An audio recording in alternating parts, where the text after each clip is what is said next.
Welcome back, puppies, to Barking Dog's miniature painting video. Please like, share, and subscribe. You can follow us on Facebook, and you can support us on Patreon. And here we go. There's our Tiefling. So this is some fresh blood. It's part of the Ghost Tint line from Badger Minotaur, and this was the transparent or translucent color that I used to tie in all the transitions we created with the airbrushing. And this paint is very glossy off camera. Once that paint dried, I actually hit it with a dull coat.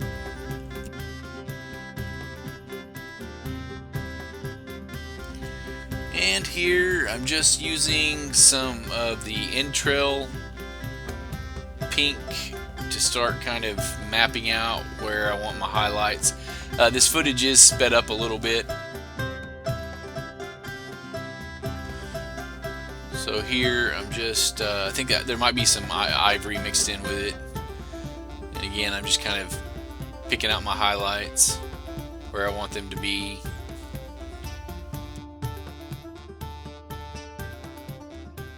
Starting to work everything back up.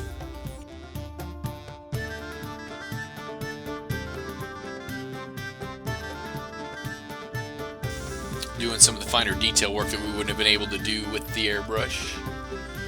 There's another thing on these highlights that you do see me kind of mapping out and putting there. They're much smaller areas than what we were doing with the airbrush.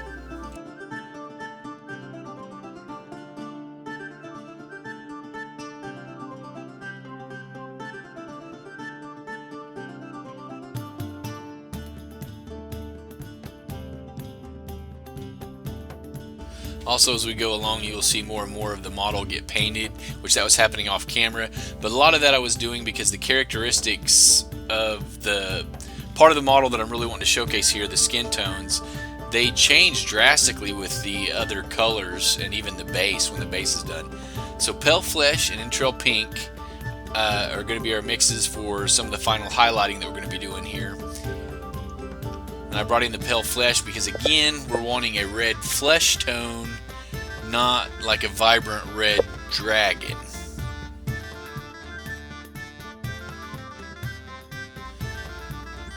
As you see, the areas where I'm putting the highlights, they keep getting smaller and smaller. And what I'm doing there is, like, if it's a little too bright, which granted once the paint dries it won't be quite as vibrant as it is when it's wet. But if I ever feel like maybe it was just a little too bright, I just go back and pick up just a little bit more of the entrail pink to mix in with it and kind of go over it again.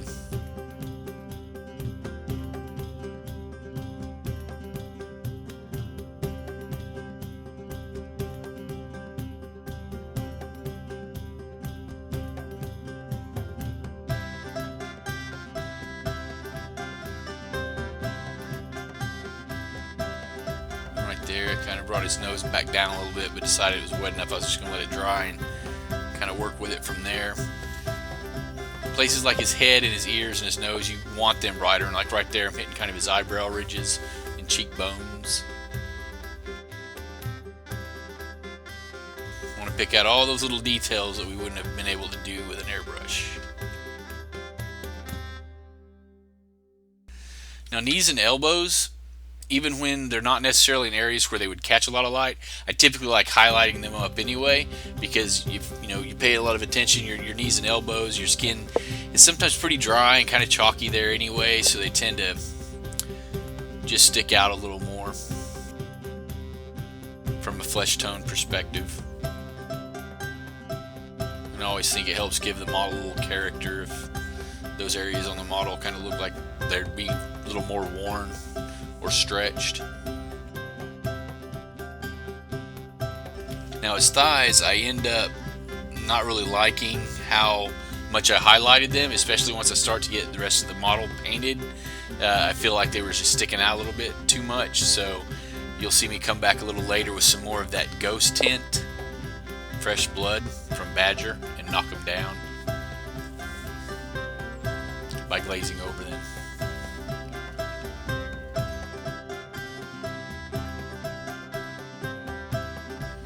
Again, if you look, I'm getting smaller and smaller in my highlight areas.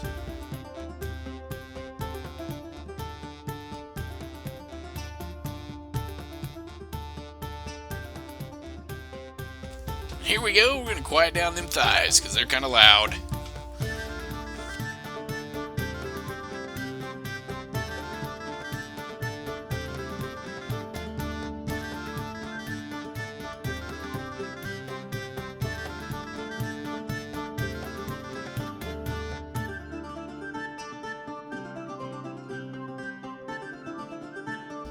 Yeah, getting your base done and getting the other parts of the model, yeah, actually just getting the base done can really kind of change just how the rest of the model looks. And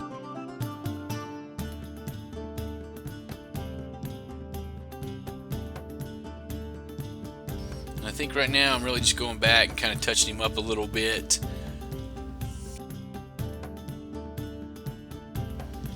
Right there, I'm just helping tie in some of the transitions if I didn't feel that they were smooth enough. What I do is I go back and I pick up a little bit of that entrail pink and mix it to maybe like 1 part paint, 2 parts water, somewhere in that ballpark. I'm just really creating a very translucent paint, similar to what the ghost tint is. And then using it to glaze over the highlights that I have there and just kind of blend them together.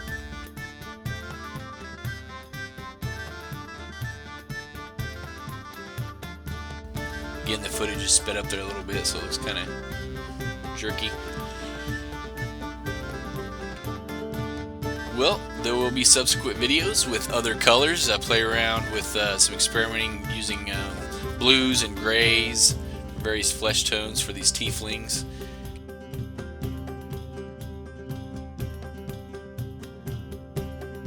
Really trying to dial in this technique of blending a lot of the airbrush, really using the airbrush to kind of do an outline or block in the shadows and highlights, and then just coming back with a hand brush and just really finishing off the model just to really give it just an awesome look, especially one with a good sculpt like this where he's got all that good muscle definition.